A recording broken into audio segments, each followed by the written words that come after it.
So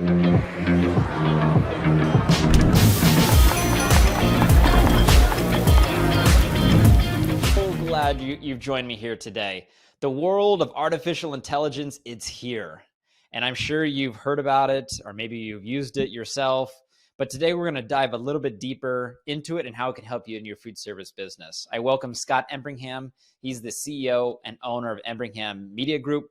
We go into detail about his business and how he services his customers and his clients and how he leverages AI. And I hope that you could take at least a nugget or two from what Scott is saying, because he is just a wealth of knowledge when it comes to the artificial intelligence space. And I really think you're going to like what he has to say. So let's not waste any more time. Let's just get right into it. All right, Scott. Well, welcome to the Titans of Food Service podcast. I'm pumped to have you on today. I appreciate you taking time. I know you're a busy guy, and come and join me here on the podcast. Thanks for having me. I appreciate it. Looking forward to it. Of course. So before we begin, maybe start off and give a little background on yourself. What is it that you and your company do? How did you get into that? Just a background. Sure. I had a circuitous route. In 2018, I had an agency, $10 million in sales, serving the automotive industry. And I'm in Las Vegas, having the time of my life. Life couldn't be better. Accepting awards. We just helped one car company sell $1 billion worth of cars and trucks. Life was good. And when I walked back into the office on Monday, I found out it was all coming apart. Two of my largest clients had fired their ad agencies. Their ad agencies were my clients. We just hit 10 million in revenue, winning all these awards. And within about 30 days, I'd lost everything. So that was the beginning of a whole new ballgame for me. After 20 years of building a company, within 30 days, everything was gone. But what was worse is I now had a $500,000 line of credit hanging over my head because we were funding all the growth. And when I lost everything, I had no customers, no clients, no prospects for clients, and my head was spinning. And then the bank called and they said, well, listen, we're really sorry to hear about everything, but you got about 90 days to start making payments, or we got to take your house because it was all tied to my house. And that began the journey for me about looking at marketing in a brand new way. Instead of these big clients, I looked at marketing as a way to survive now. And so for about 30 days, my head was spinning, but then I got a knock on the door from an EOer, somebody from Entrepreneur Organization. And he said, listen, I know it's bad and I know it looks bad, but today is a new day. And it's a new opportunity to start moving forward in a new direction. And maybe if you could figure this thing out, you could actually help a lot of people. And after all, everybody knows you as the guy who you can get customers fast with social media. Now's the time to prove it. So I did something that I never thought I'd do before. I actually put it all on social media. I told everybody I lost everything. I took a picture of myself in my dad's office, and it was sitting at a chair. That was my new desk. I went from this big, beautiful office, 40 employees, no employees, sitting at this chair, and I had to build a brand new plan to try to save my house and save my life, my business life. And that was the beginning of a brand new journey for me. And I'm happy to say in 88 days, I was able to pay off the bank loan, restart my business, requalify for Entrepreneur Organization, and build a brand new business serving new clients. And it was a big, big watershed moment in my life and in my career for sure. That is incredible. That's a story you read about in like a book.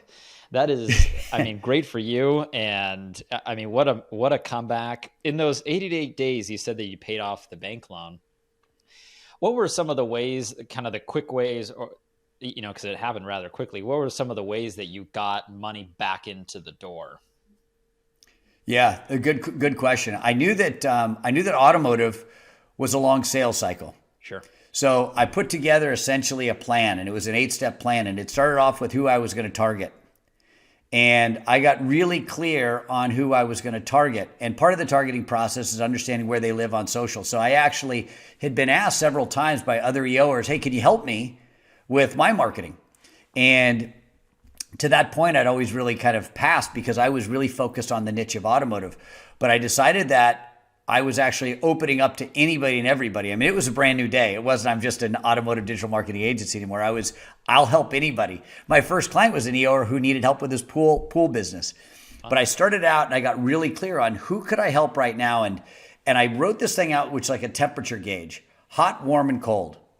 And it's a really simple idea. It's a way to segment who I could serve, who I could help right now. And I have to give credit to a guy named David Meltzer.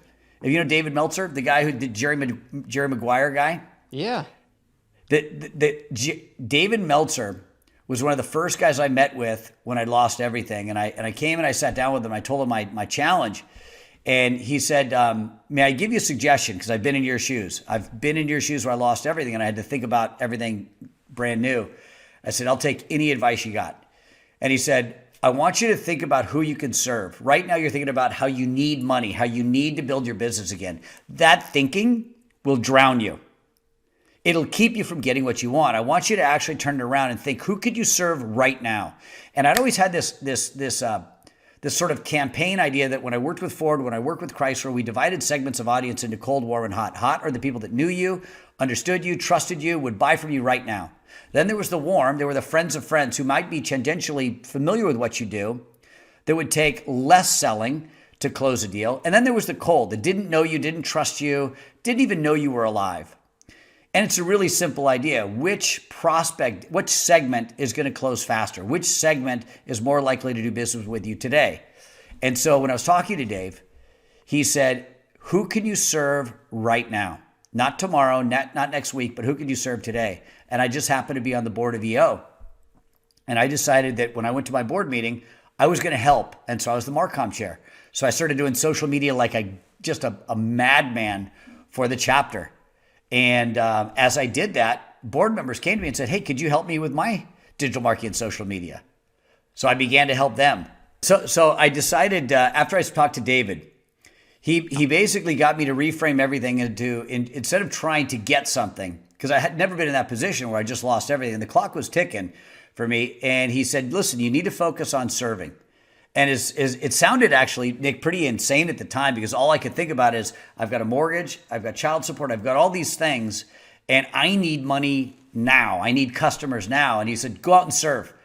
Think about how you could contribute to the meeting. So at the time I was going to a board meeting, I'll never forget. I'm like, well, I could videotape everybody at the board. And you know what? I could probably create a video of everybody on the board and see if I could help them with their business. So I just thought about serving, and in that process and actually serving, Nick, people would say to me, what do you do? Hey, tell me, could you do this for my company? I happen to need this. So we started racking up new clients. I started promoting what we were doing for our clients' wins. And I got a call from Ford and some of the other clients that had seen us on social. And it was all about offering value, offering service. And the second thing was, where do they live? I looked at where my customers lived on social. And so I went all in on LinkedIn, and I was already connected with all the automotive folks. So we started producing videos and content, how we generated $1 billion worth of sales. And we walked everybody through step by step how we did that with digital marketing and social media. So I got some calls from Ford and just offering massive, massive value on LinkedIn. I joined Facebook groups of small businesses, joined Facebook groups, offered value there, and just offered value everywhere I went. And it started coming back to me. Wow. One, congratulations. And two, that's truly incredible. You mentioned that prior to really focusing on who you serve, you're focused on the money and getting in money right now. What about prior to 2018, when you're building to 10 million, what was kind of your mindset then? Niche down, specialize, be the best at something. I'll never forget, there was a watershed moment in several years before. We were probably at $1 million or $2 million, and we were serving all kinds of different niches. And we were in a planning session, and the question came up during a planning session, what could we be the best in the world at? And one of the folks said, well, maybe we could be the best in the world at automotive, or be the best digital marketing agency in the United States. I said, realistically, I don't think that we're going to be that. I'd like to, but I don't think we're going to be the best digital marketing agency in the agency. How do we even claim that? How do we prove that? And then we bounced around a handful of ideas. We had one large automotive client. It was Ford and the Lincoln Mercury division. And when we started looking at Lincoln Mercury, we had a big juice client. We had all these different clients. We said, if we were the best digital marketing agency for Lincoln Mercury, part of the Ford, which at the time owned like Mazda, Volvo, Land Rover, Jaguar, if we could be the best for those guys in this one little space, what would that mean to our business? We were like 2 million.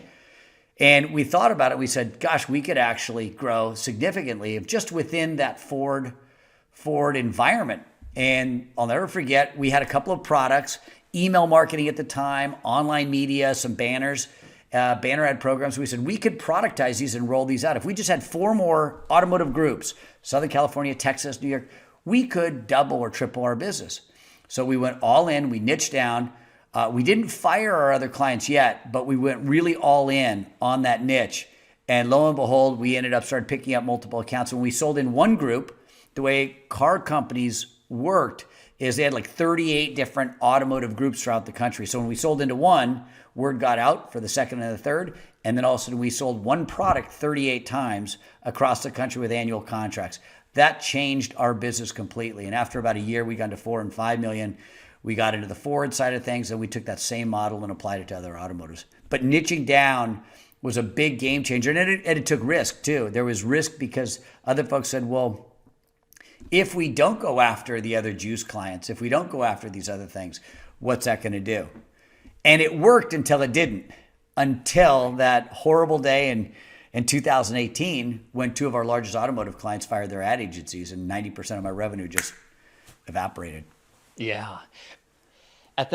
Prior to that, you mentioned that, you're going to really niche down into Ford. Were you selling or were you servicing brands outside of the automotive industry or just in that industry? Yeah, at the time we were serving all kinds of different companies. We had a juice client, we had a plastics client, we had several non-automotive clients, and it's been a while, but we had clients all over the map. And because of that, as a marketing person, it's very difficult. You have to go in, and to really help somebody grow their business, you need to understand their business. To understand their business, you need to know their clients. You need to know the industry that they're in. Maybe there's some seasonality to it. You need to know the target audience. And it became very difficult to try to serve that many industries, that many categories, and in that many environments. And so every product or service that we offered was so different, it was virtually impossible to scale. We were constantly challenged with bottlenecks inside the organization just because it took a long time to learn those different businesses. When we focused in on automotive, we isolated 3 problems that they always had. And that's something I do today with our clients is we've tried to boil it down to 3 specific problems that they have. And in the automotive space, if you ask anybody there, they're focused on oftentimes sales events, service events, or test drive events. So we've focused in on products or services that would help them do more during those particular events. And then when we offer it in one group, multiple groups would end up buying that service. How would you identify those 3 problems? Would you do a survey of your current client base, or how would you figure out these are the 3 exact problems that the people that we're trying to serve have? Yeah, that's a great question. For me, it was about being in the markets themselves. So I actually would volunteer to go present to dealer groups. And nothing, no survey, no telephone survey, no online survey gives you the depth of sitting with the dealer, sitting with your clients on an ongoing basis. So I flew around the country nonstop, and I'm sure there's other ways to complement what I did, but there's what is said in a meeting, and then there's what's said the night before the meeting or after the meeting when you're sitting around the regional marketing managers and the dealers and the agency people. In any meeting, there's only so much somebody can really say. There's some politics at play. There's budget constraints. There's some authority figures that maybe you don't want to say certain things. But when you're sitting in the room and you see the eye rolls and you see the conversations or you hear the conversations at dinner the night before, you really get a feel. One of them was a really simple thing. I had a boss at the time who said, I want, and this is before I had my company, this is a long, long time ago in the agency business, my client said, we're looking for a go-to-market approach that we can offer all the groups. And he was looking for something, he didn't even know what he was looking for, but he was looking for a product or service that could serve all the different car companies. And I remember going to all these different groups, and we were focused on these other types of services. But what I noticed was every single dealer group I went to, automotive group, they had one common problem. Ford Motor Company or Chrysler or Toyota, they were sending out emails at the time, but in the market areas, they actually had a better offer available and they weren't telling anybody. And it was a real simple thing, and people were complaining about it. And so we were focused, I don't even know what we were focused on at the time, but these other problems. But then I thought, I wonder if there's a way to get into the national database, segment that database down by market, create a process where they could make their local offers available and push out an email twice a month to that segment of the audience that would benefit from knowing that there's a great deal happening in Southern California. Now, it doesn't sound like a lot, but at the time, that was a big deal.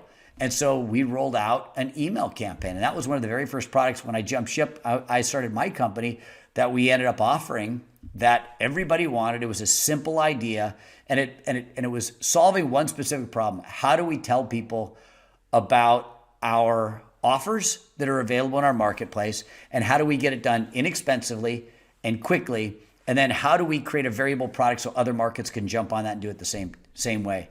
And oftentimes where our biggest breakthroughs have been is we've come up with simple ideas to solve problems that they have. And really the way to find out what those problems are is being in that marketplace helps a lot.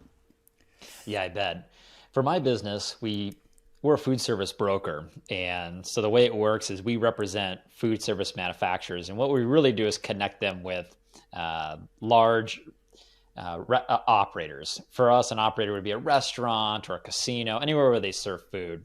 And we're kind of like a multi-line rep. And so we'll go in, sample their product with the chef, and then they can buy it through their distributor, whoever that may be. And in my industry, there's a handful of us that do it here locally. There's a handful that do it regionally. There's a handful of us that do it nationally.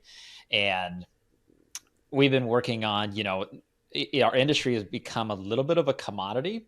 And so it's looking at what are some value added services. I think to equate back to what you were saying, kind of like doing an email campaign. So we're looking at how can we break out services that we maybe offer a little bit today, but could do more of, and really being more of a benefit to our customers' ecosystem. And so we've done this. We've sent out a survey to some of the people in our industry, identifying what are your pain points? How can I save you, an hour a day? What are some of the things that you're confused about our industry about? Questions kind of along that.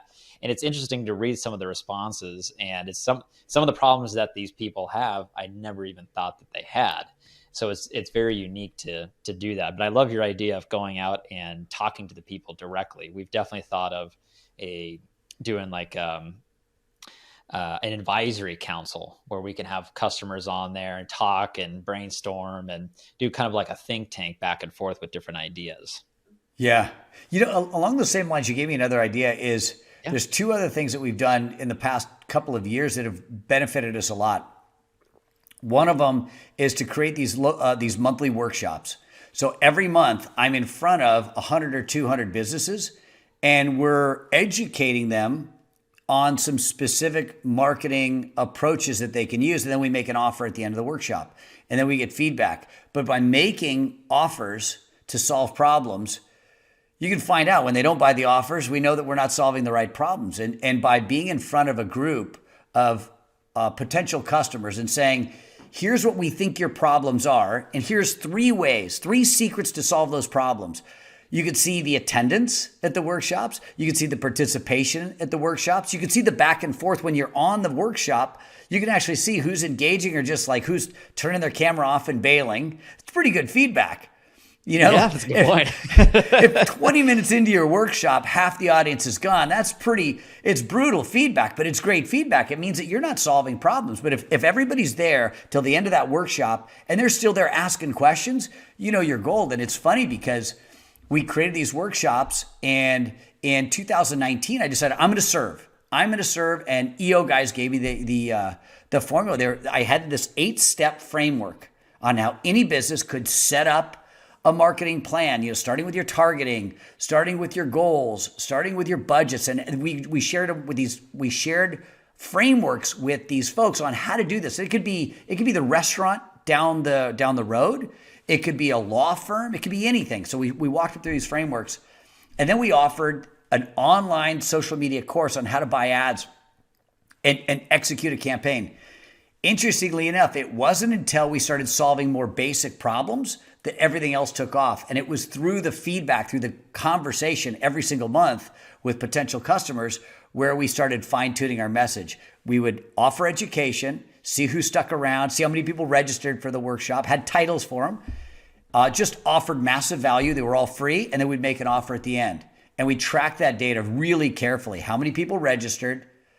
How many people showed up? How many people stayed to the end? And how many people ended up buying the offer?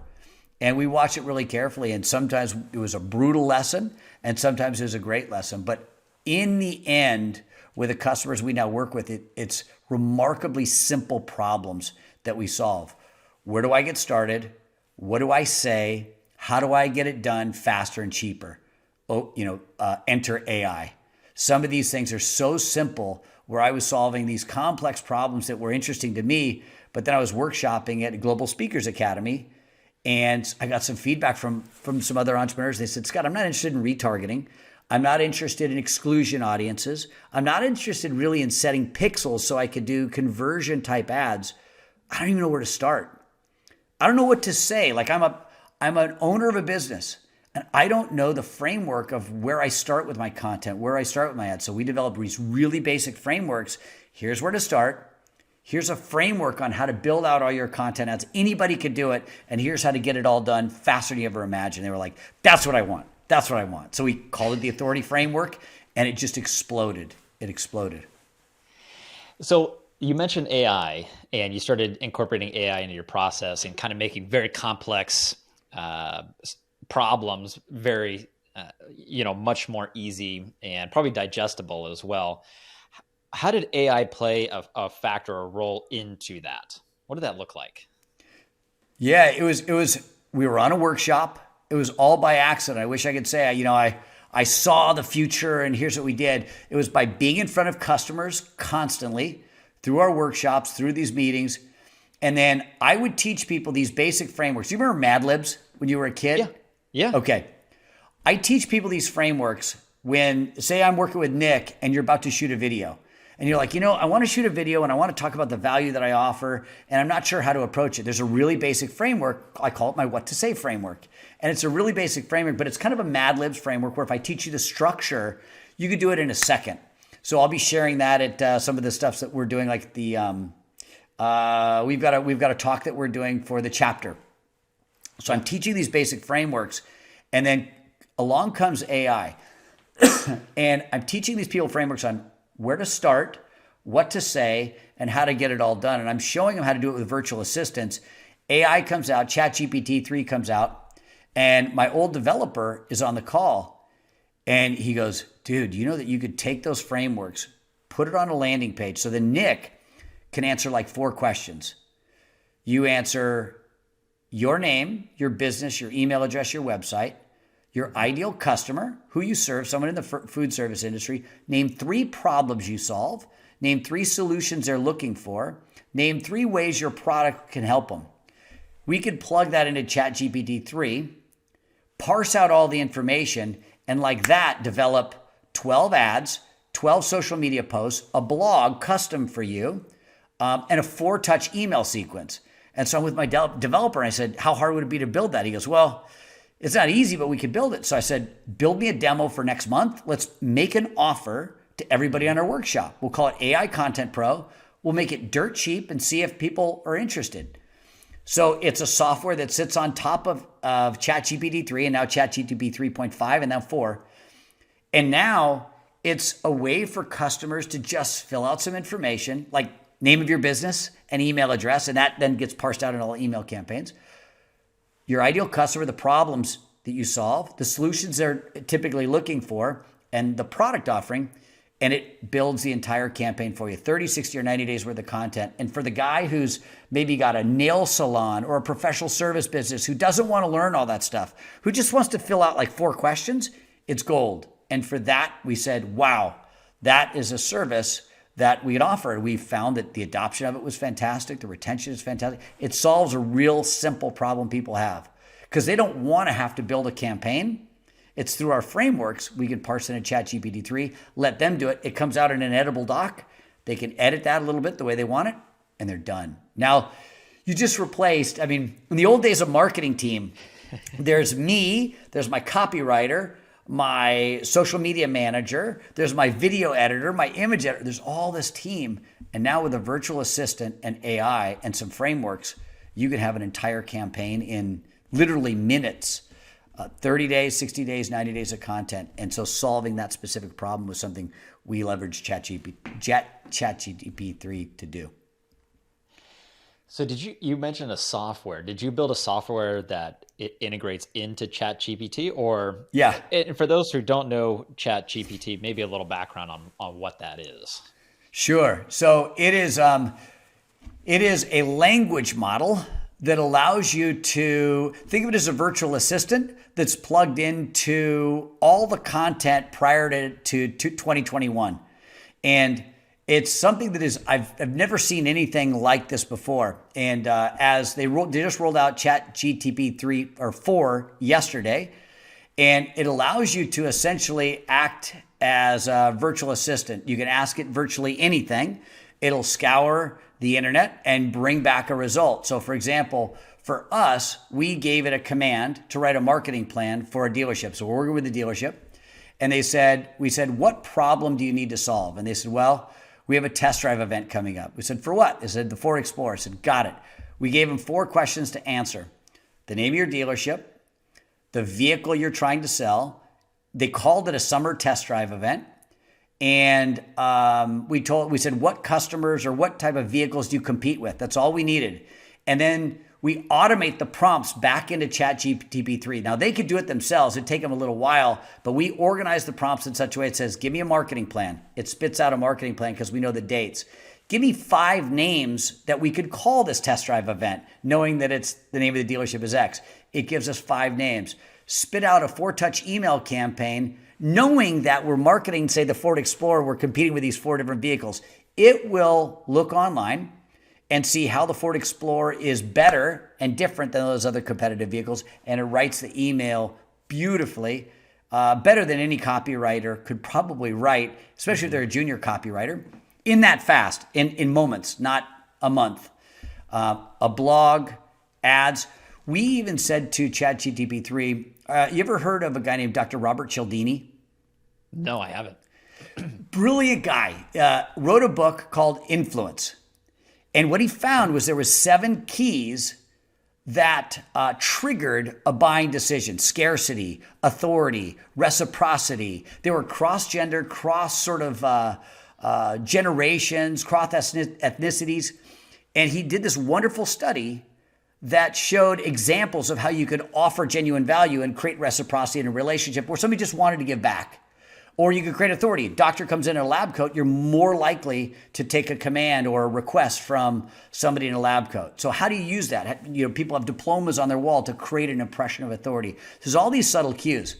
So we commanded ChatGPT 3 in our commands to write everything using Dr. Robert Cialdini's 7 steps of influence model. So an email campaign goes out and they're thinking it writes the email using authority in the first one. Hey, here at XYZ Ford dealership, for the last 20 years, we've served this many people and this many thousands of families in this market, showing authority or social proof. So they use those cues from that book. It's referencing the book and the strategies within the book to write a better email.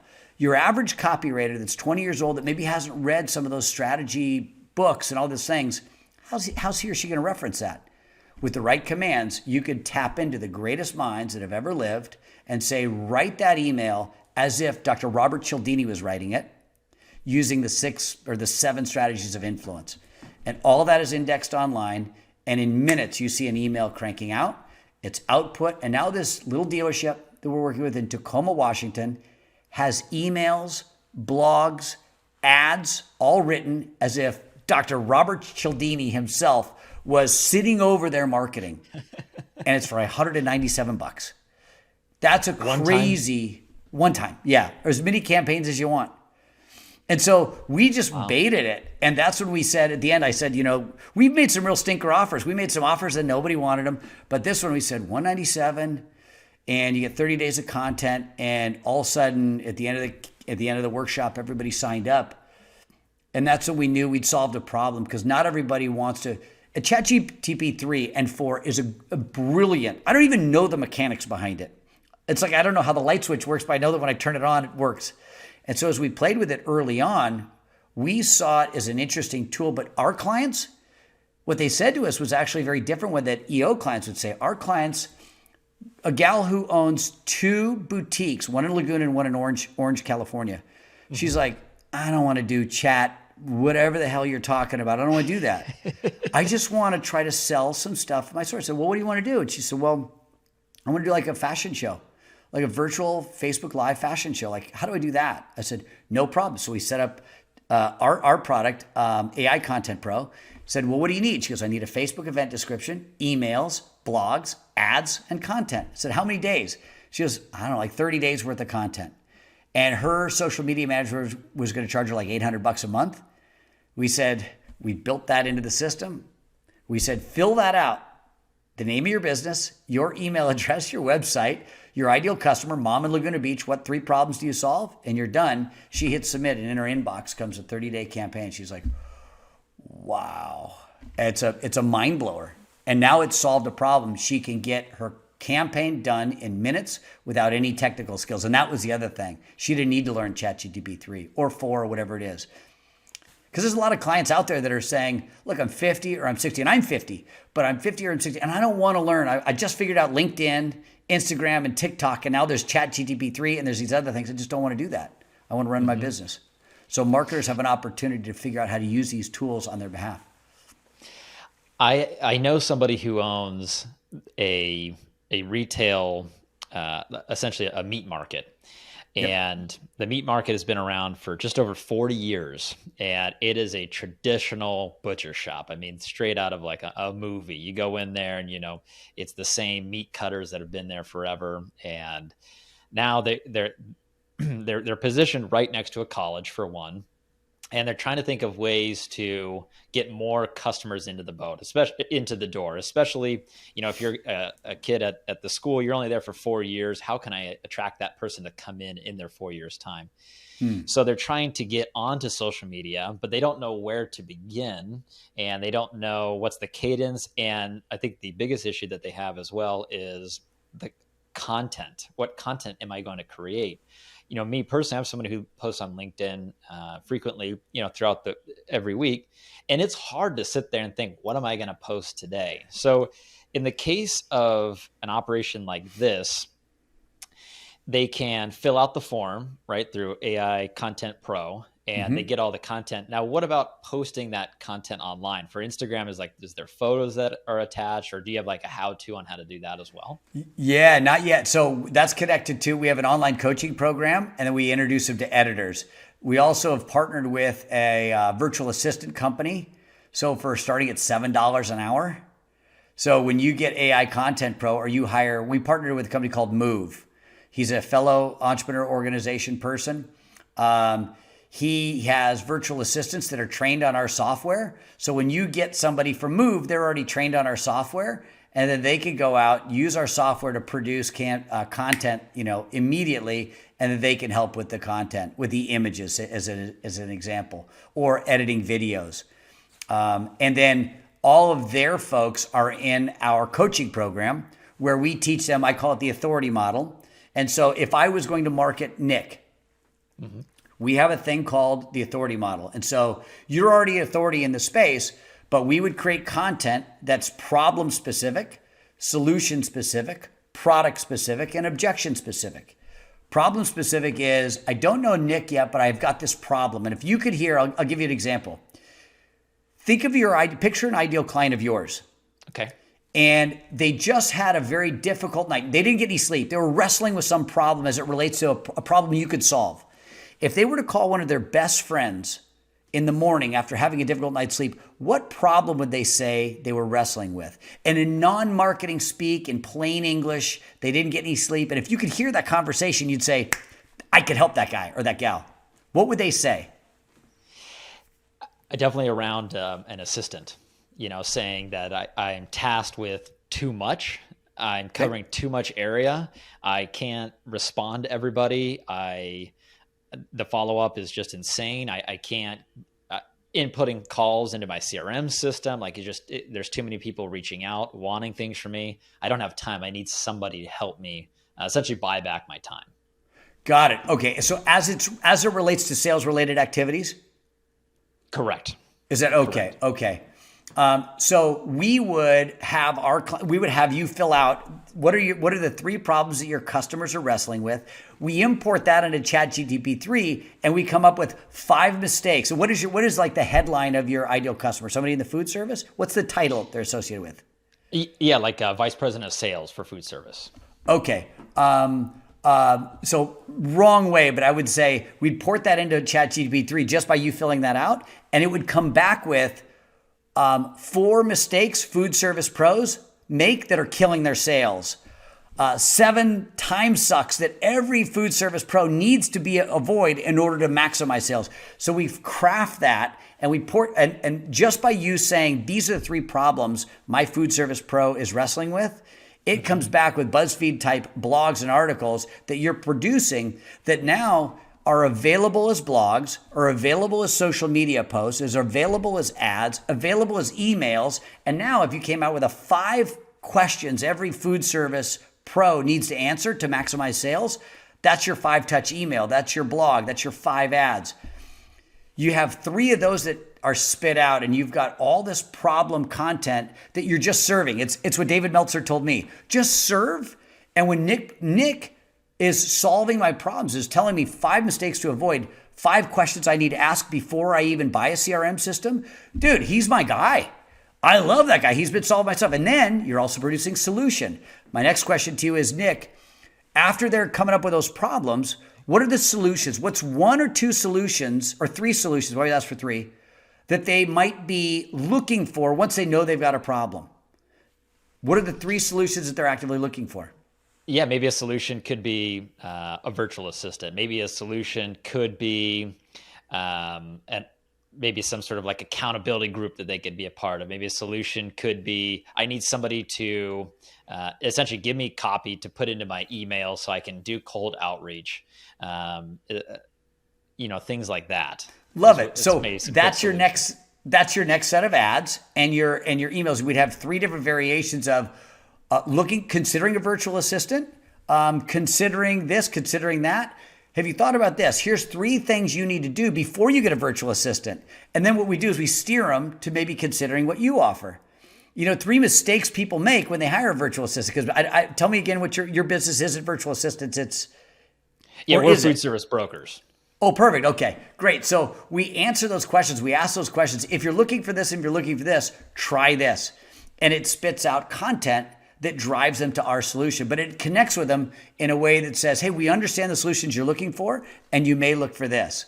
And now we've got videos and ad content that are solution oriented. So you've got a food service pro that now has consumed your content and sees you as an expert because he can empathize. You're empathizing with him and the problems he might have or she might have. And then you're also producing content that if you're looking for these types of solutions, here's the questions you should probably ask. Again, as they're moving down the funnel, getting closer to buying the product, you now have started to offer some solutions and put your product within context of the other solutions they might be looking at.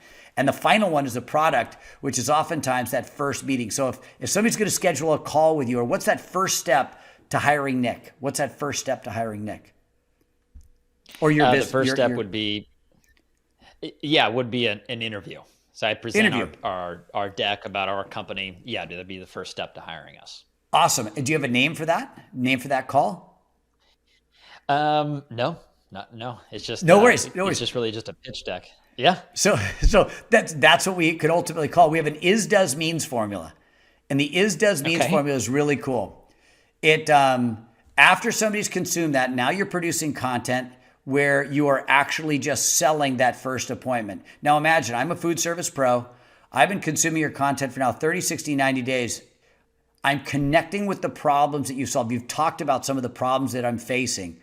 I've looked at you. You clearly understand the solutions I'm looking for. And now you're inviting me to a 20-minute call. What it is, it's a 20-minute call. What it does is does means. What it does is we clearly understand where you are and where you want to go. And we map out the specific roadmap to get you where you want to go. And what it means for you is you will have confidence and clarity on the direction you want to go moving forward. And again, all that can be parsed, created, and produced in a video script from ChatGPT-3, so you don't have to be a copywriter. And we plug in is, does, means formula. And you say, what is the 20-minute call? What does it do for the client? You fill that out. What does it mean? What does it mean? Is it confidence? Is it security? Is it clarity? Or is it just, the peace of mind to know that you're going to go and go do this? Or there's a guarantee, whatever it is, you fill that out, and then it spits out a video script where you get in front of the camera and you shoot it. And now you've got a really clean video script on the product you offer, which in this case is a 20-minute no obligation call to see if you can serve them. And you don't have to be a script writer. Yeah. If you come to our workshop, we've got a workshop this month. I would love for you to do it, and then I'll show you. We'll do the before and after. Awesome. What day is the workshop, and how would somebody sign up for that workshop? All right. It is on the 28th, March 28th. If you go to smart90workshop.com. Smart90. Oh, sorry. Smart90workshop.com. Okay. Smart90workshop.com. And it's at 10 a.m. Pacific. And in that workshop, I always get 2 or 3 people, and I'll put you on the spot. There was a couple of EOers last time, and it's fun. It's all fun. Yeah. But what I'll ask you to do is tell me your name, what business you're in, and pitch your business if you would. You got, 90 seconds, and then you go and you do it. And then I show you a framework that's like super simple. And once you see how simple it is, you're like, oh my gosh. I show you the framework, and then I say, follow this framework, and then watch the difference it makes just by reorganizing how you say what you say. And then all that can also be ported into ChatGPT 3 or 4, and it can spit out multiple variations of video scripts. And you'll never wonder, what it is it's a shortcut where you don't need a copywriter. What it does for you is it just organizes all the stuff that's in your head, but in a really clean way to create a video script like that, eliminating a copywriter and eliminating 30 days to wait for copy coming back. It's instant. And then finally, what it means is you've got these scripts in front of you that you can pick and choose which one you want, and you go, and it's just a beautiful way to do that. And so that's the main problem I'm solving for small businesses right now is figuring out what to say, how to say it, and get it done faster. It turned out I was looking for this real complicated thing, and it was like, keep it simple. Keep it simple. How did you, so you had the idea, and then there's a software. Do you have a background in building software, or how did you create that? Yeah, so in 2018, we built up a tech company. It was digital marketing, social media, but it was also a tech company. We built social media software where we plugged into like 2,000 dealers. We were publishing campaigns. So we had a real strong technical background. Me and my partner were working on it, and he happened to be on my workshop. And I wish I could tell you that I was like, I knew exactly where it was going to go. He calls me as soon as the workshop's over, and we have these manual frameworks. And so I would say, Nick, I just share like a framework, and you go, okay, cool. And then I go, yeah, go to ChatGPT 3 and now plug it in, and you do it. And you're like, okay, I'll try to remember to do that if I don't get busy getting this call. My buddy calls me up and is like, dude, let's plug it in. And he goes, there's an API. Let's do this. And I said, okay. So I've got another workshop coming up in like a week. I said, can we get it done in a week? And he's like, oh man, it's going to be some long nights. I said, I'm in, let's do it. So for 1 week solid, we put our heads down and said, let's just do a beta and see if we could serve people. Give them a money back guarantee. If they don't like it, send it back, can't use it. And a couple of people did. A couple of people said, look, I have this big company with all these different things. It didn't work for me. All the small businesses said, you just saved me massive amounts of time, massive amounts of energy. And we built it in a week. We launched it, and it sits right on top of ChatGPT 3, now Pro and 0.5, and we're plugging it into 4. And now we're just excited where we could take it because we see all the different things that we could do with it. But that was it. We were on a workshop. We decided, let's make it easier for our customers because they all said the same thing. Now I know what to say. Now I know how to say it. How do I get it done faster? ChatGPT 3, interestingly enough, crazy, wasn't fast enough. Because you'd produce one piece of content at a time and kind of labor along. Then the idea was, Nick, what if you wanted a 30-day campaign, what would that look like? And everybody was like, I don't know, like 4 emails, 1 a week, 12 posts, 2 or 3 posts a week, and give me some ads and maybe a blog. Done. And, but I want to do it probably 2 or 3 times because I got 3 avatars. No problem. We'll give you unlimited editing. And they were like, okay. And so I said to my developer, can we do that? And he said, yeah, let's do it. So that's what we did. All for $197 per campaign. Yeah. No, it's 197 unlimited campaigns per month. It's a monthly fee, but you could do, if you got 3 services, or you got 3 different avatars, go ahead and knock it out. You got 6, knock it out. And so we just decided, at least for the beta, that's what it is. And EOers is a save 90 discount. I'll say this for your viewers. If you type in save 90, you get the 197. It's $19.97 for retail. If you do save 90, all caps or all lowercase, it's $197 a month, and you lock in that discount for as long as you want it. Wow. I feel like, that emoji where it has the mind blown? That's how I feel right now. This is incredible. Yeah. When we were demoing it, I remember I was sitting at the table having dinner with my kids, 10 and 13. And he said, it's ready. And I said, okay. And kind of like the Alexander Graham Bell, like, what do I say the first time? I said, I'll do a campaign for us, for AI Content Pro. And so I typed in my information, our ideal customer is a business owner, and what problems do we solve? I don't know what to say. I don't have the time to get it all produced, and I need it done faster. And I want 30 days of content, like now. And it was like, want 30 days of content now? And there's all my 4 emails, my 12 hours. And I literally had that like goosebumps on the back of my neck. I said, I think we got something here. Because I said, this is all usable. We'll post this tomorrow. And off we were running. Wow. What do you think is next for AI? What is kind of the next evolution, and what are you preparing for? Wow. The first thing I wish I could say was a really optimistic thing. There's some dark things I think are coming that actually make me really, really nervous. I don't know how much you want to go into here. I've got 2 kids, but I think there's some really dark things that are coming on AI that I think are going to be super addictive, and I think are going to transform relationships in not such a great way. I think it's going to get confusing to understand what reality is and what reality isn't, as if that's not already difficult enough. There's a product like Synthesia as an example. Great product. Synthesia is a great example. You create an avatar and you could plug in a script. Like, let's just say Nick wanted to have a female pitch person for your business. Sure. Synthesia, you choose an avatar. You can have, by the way, AI Content Pro speaks, I think it's like 36 languages. It's like everything under the sun. If you want a campaign in Spanish, it's ridiculous. But Synthesia does too. So let's just say you choose an avatar. Okay. And you take your video script that we just talked about. You go, I don't want to do the video. I don't have time. I'm going. You plug it in, and you could have an avatar, woman, man, any ethnicity in any language. Do that. Now it's a little awkward because it doesn't have the same eyebrow sort of features that normally we would have. It has, but that's today. Give it 3 months, 6 months, and it'll be virtually indistinguishable from a real person. And it starts to blur lines about what's real. I mean, you've seen deep fakes on social media right now where you see the Tom Cruise deep fakes and it's just some other dude.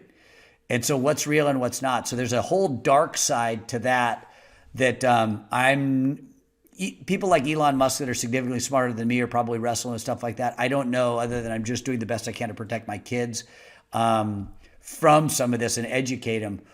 I look at it in a really unemotional way, and I just look at it and I say, how can I help my clients today? I heard Gary Vee say something that totally resonated with me. Okay. They were like, what's the future look like? He goes, I don't want to say it, but he goes, I got no effing clue. No effing clue. Like, no effing clue where it's going. He goes, but I can tell you where it is today, and I'm using it today. And for you people that are saying, well, I'm going to wait on the sidelines to see where it goes, you're missing it. Do it today. Start today. And use it just how it is now. And they're saying, well, what if it's not relevant anymore? What if Instagram isn't relevant anymore? What TikTok? Don't worry about it. It is now. If LinkedIn is relevant for your audience now, use it now. A year from now, 2 years from now, 5 years now, it may be different. But think about how things are lying now and use it to your advantage. And so I had clients come in and they were asking me about the morality of some of this and plagiarism. And I said, it's all editable content. My recommendation would be run it through Grammarly because there's ways to cleanse the blog as an example. You can cleanse the blog. Like there was an article in Google that said, if you take a blog that you write using AI right now, you may get dung because it'll recognize that it was written by Chat, GTP3. So now people are running it through like Grammarly, cleaning it up a little bit, making their own and uploading it. Another article just came out and said, you may get done, but you may not. If people are interacting with it, if people are backlinking to it, if people are enjoying it and interacting with it, then it's going to reward you. So with that being said, I'm looking at it as I've got clients, again, I think of them as like down the street. What can I do to help that person survive this weekend, this month, and this year? I can help them share their business with the community, and I can do that by making content more accessible, more easily created, and cheaper, and more effective. It's better. Like Dr. Robert Cialdini is now writing their content.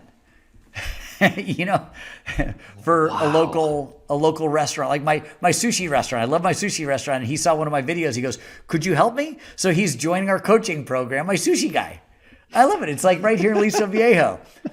And to me, that's really fun. And I love working with the Fords and the Chryslers and the GMs. But like when you can see your sushi guy run an ad and he gets a great result, and that's really cool. That makes me happy. That is cool. That is cool. And Scott, how can somebody connect with you on social media? I've seen you on YouTube and LinkedIn, Instagram. How can they connect with you? How do they find you? Yeah, best way to connect with me, thank you for that, is just go to scottembringham.com. And on scottembringham.com,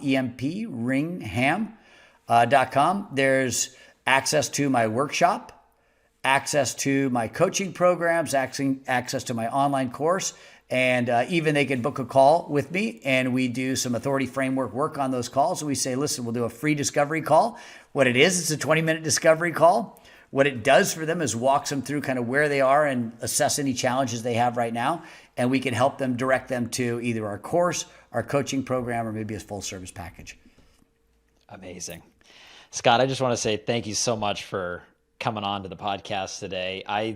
I've learned so much. I've written down so many notes, and in this AI, I believe from what it sounds like, it's been around for a little while, but I think it's just now coming to the forefront to the average, let's just say the average American. Is hearing it and seeing it more, and I think there's a lot of people who are going to take a lot of nuggets away from this. So thank you. Awesome. My pleasure. My pleasure. Thank you so much for having me. I look forward to catching up with you again. I hope to see you on March 28th. I'll definitely be connected. Absolutely. With you. Absolutely. Right. Thanks so much, Scott. Thank you.